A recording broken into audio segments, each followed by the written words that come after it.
पहली बड़ी खबर गो फर्स्ट एयरलाइन से। कर्ज में फंसी एयरलाइन गो फर्स्ट को लेकर शुक्रवार को कई बड़ी खबरें सामने आई। एक रिपोर्ट में कहा गया कि गो फर्स्ट आईबीसी के तहत खरीदने के लिए अपनी ही कंपनी वाडिया समूह आईबीसी के नियमों में छूट की मांग कर सकता है। वाडिया समूह गो फर्स्ट की प्रमोटर कंपनी है और आईबीसी के फिलहाल जो नियम है उसमें कोई कंपनी अपनी कंपनी प्रमोटर ग्रुप उसके लिए बोली नहीं लगा सकता।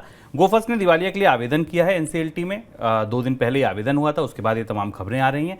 कंपनी के आवेदन पर एनसीएलटी ने अपना आदेश रिजर्व रखा है। दूसरी तरफ डीजीसीए ने यह कहा है गो फर्स्ट को कि कंपनी उन सभी यात्रियों का टिकट वापस करे, पैसा वापस करे टिकट का, जो उड़ानें रद्द होने की वजह से सेवा नहीं ले सके। एयरलाइन को लीज पर विमान देने वाली कंपनियों ने डीजीसीए से मांग की है कि एयरलाइन के विमानों को उड़ाने की अनुमति ना दिया जाए। 3 बड़ी खबरें, तीनों पर रिएक्शन लेते हैं। सर, पहली बात, वाडिया समूह चाहता क्या है? खुद एनसीएलटी में गया, अब नियमों में छूट। ये एक नई पेशबंदी है और गो फर्स्ट का ये घटनाक्रम काफ़ी महत्वपूर्ण है बदलाव के तौर पर। इस तरीके के संकेत आ रहे हैं कि वाडिया समूह गो फर्स्ट को छोड़ना नहीं चाहता, बल्कि वो एनसीएलटी के जरिए इस कंपनी को दोबारा लेना चाहता। अब ऐसा क्यों करेगा? क्योंकि एनसीएलटी और बैंक्रप्सी व्यवस्था में जाने के बाद वाडिया समूह इस बात का दबाव बनाने की कोशिश करेगा उन फाइनेंशियल क्रेडिटर्स पर कि वो अपने कर्ज में कमी कर दें। 11,463 करोड़ रुपए की देनदारी है वाडिया समूह पर, गो फर्स्ट पर, जिसमें से 6,521 करोड़ रुपए की देनदारी भारत के बैंकों की है और बाकी बचा हुआ हिस्सा ऑपरेशनल क्रेडिटर्स का है, जिसमें कि एयरक्राफ्ट लीज करने वाली कंपनियां, तेल वाली कंपनियां और बाकी सेवाओं का है। ये पेशबंदी बड़ी अनोखी है और अजीब है, क्योंकि आईबीसी में इस तरीके की पेशबंदी की संभावना नहीं देखी गई थी। आईबीसी कानून की धारा 29 से यह कहती है कि जिस कंपनी ने एक बार अपनी कंपनी को बैंक्रप्सी के लिए फाइल कर दिया है, फिर वो दोबारा उसे नहीं ले सकती। इस तरीके की कोशिशें वीडियोकॉन ने, भूषण स्टील ने और एक और कंपनी का, जहाँ तक मुझे याद आता है, 2-3 कंपनियां ऐसी हैं जिन्होंने इस तरीके की कोशिशें इससे पहले की थी, लेकिन उन्हें रोक दिया गया था। हाँ, और भूषण पावर ने और एसआर ने भी इस तरीके की कोशिश की थी कि वो कंपनी को सस्ती कीमत पर, अपनी ही कंपनी को, बैंक्रप्ट कंपनी को सस्ती कीमत पर खरीद लिया जाए। वाडिया समूह का यह कहना है कि वो 300 करोड़ रुपए का निवेश पिछले 12 महीनों में कर चुका है। कंपनी ने डिफॉल्ट तो नहीं किया, बैंक्रप्ट भले ही हो गई, पर कंपनी ने कर्ज में डिफॉल्ट नहीं किया है। अब क्या एनसीएलटी इस बड़े फैसले पर तैयार होगा? एनसीएलटी की सुनवाई हुई, उस सुनवाई में फैसला रिजर्व कर लिया गया, यानी कि स्पष्ट रूप से भारत में एनसीएलटी ने, कंपनी कानून की अदालत ने यह नहीं बताया कि बैंक्रप्सी पर उसका फैसला क्या है। और शुभम, अदालत ने फैसला रिजर्व होने की सबसे बड़ी वजह यही खींचतान है कि वाडिया समूह की पेशबंदी इस तरीके की है जिस पर एनसीएलटी को फैसला लेना थोड़ा मुश्किल होगा। कोशिश यह है कि अगर इसमें बैंक हेयर कट ले लें, यानी 6,000 करोड़ पर के कर्ज में कुछ कमी कर दें, कटौती कर दें, जो फाइनेंशियल क्रेडिटर्स हैं, ऑपरेशनल क्रेडिटर्स हैं, उनके कर्ज में भी कमी हो जाए, तो वाडिया समूह को वापस एक कंपनी मिल जाएगी। वो इसमें इसके कर्ज का एक बड़ा हिस्सा इसके जरिए साफ करा लेंगे और कंपनी को दोबारा सक्रिय कर लेंगे। ये बड़ी पेशबंदी है। सरकार की तरफ से कुछ नहीं कहा गया, एनसीएलटी की तरफ से कुछ नहीं कहा गया, लेकिन ये एक नया मोड़ है और अगर ऐसा होता है तो फिर बाकी कंपनियों के लिए नज़ीर भी बनेगा। सर, लेकिन बैंक और लेनदार इस बात पे मानेंगे क्यों? ये सवाल है, इसीलिए शायद एनसीएलटी फैसला नहीं दे पाई आज। हमें इसका इंतजार रहेगा कि एनसीएलटी क्या कहती है सप्ताह के अंत तक, अगले हफ्ते में। लेकिन बैंक और लेनदार क्यों मानेंगे?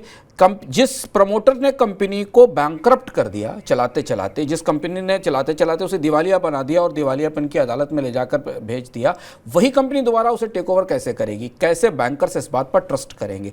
दूसरी चीज़ ये कि एविएशन के बिजनेस में बैंकर्स अपनी कोहनियाँ क्या कंधे तक जला चुके हैं।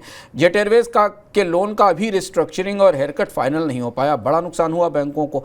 यहाँ सीधी कोशिश इस बात की है कि 11,400 करोड़ रुपए की जो देनदारी उसको किसी तरह से कम कर लिया जाए, आधा 50%, 60% कम कर लिया जाए, बैंकों को बड़ा हेयर कट लेने के लिए तैयार किया जाए। बैंक शायद इस फैसले का विरोध करेंगे शुरुआती तौर पर। हालांकि बैंकर्स ने एनसीएलटी की बैठक की रोशनी में अपनी बैठक टाल दी है, उनकी प्रतिक्रियाएं नहीं मिल पाई हैं, लेकिन ये थोड़ा ज़्यादा जटिल और पेचीदा मामला हो गया है।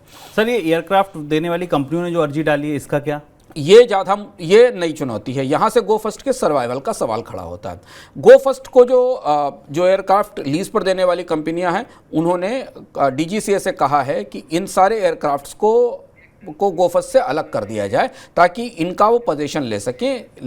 जो लीज लेने वाली कंपनियां, उन्हें एयरक्राफ्ट वापस मिल सके और उन्हें वापस कहीं दूसरी जगह ले जा सकें या किसी दूसरे को किराए पर दे सके।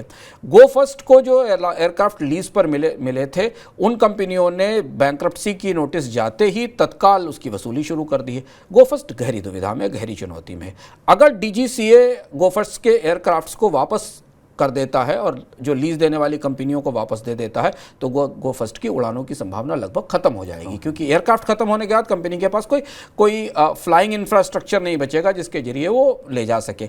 विवाद यही है, और लीज के देने वाली कंपनियों का कहना यह है कि हमारा पैसा वापस किया जाए और एयरक्राफ्ट में दिए जाए, क्योंकि कंपनी बैंकरप्ट हो चुकी है।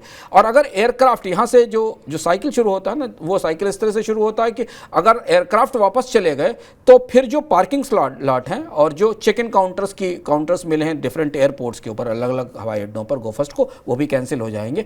तो अब गो फर्स्ट दो तरीके की कोशिशों में लगी है। एक तरफ इस कोशिश में है कि वो एनसीएलटी के जरिए सारी वसूली और ये सारी जो कब्जे की प्रक्रिया इसे रोक सके, और दूसरी तरफ वो कंपनी पर अपना कब्जा बनाए रखे। डीजीसीए ने अभी इस पर कोई फैसला नहीं लिया है। सर, इस सब की रोशनी में फिर भविष्य क्या दिख रहा है गो फर्स्ट का? काफ़ी मुश्किल दिखता है गो फर्स्ट की वापसी। अगर एनसीएलटी बड़ा लैंडमार्क डिसीजन लेकर गो फर्स्ट के मालिकों को, बैंकरप्ट कंपनियों को दोबारा लेने की छूट दे भी देती है, तो बैंकर्स और क्रेडिटर्स को तैयार करना बहुत मुश्किल होगा कि वो एक उसी मैनेजमेंट को दोबारा कंपनी दे दें जिनके कारण कंपनी बैंकरप्ट हुई है। दूसरी चीज़ है कि एयरक्राफ्ट में सब कुछ एविएशन बिजनेस में सब कुछ इस बात पर निर्भर करता है कि आपके पास एयरक्राफ्ट कितने हैं, उनकी स्थिति क्या है। लीज देने वाली कंपनियां, चूंकि गो फर्स्ट के पिछले डिफॉल्ट के इश्यूज भी रहे हैं, अगर वो अपना एयरक्राफ्ट वापस ले जाती हैं तो कंपनी को चलाना मुश्किल हो जाएगा। और एविएशन अथॉरिटीज़, एयरपोर्ट भी कब तक आखिर उन पार्किंग लॉट्स को अपने पास रखेंगे जो गो फर्स्ट को अलॉट किए गए हैं। बिल्कुल किनारे है, अगले 3-4-5 दिनों में ये चीज़ें स्पष्ट हो जाएंगी कि गो फर्स्ट का भविष्य क्या होगा। लेकिन फिलहाल कर्ज की परिस्थिति को देखते हुए ऐसा मुश्किल लगता है कि गो फर्स्ट को जल्दी उबारा जा सकेगा।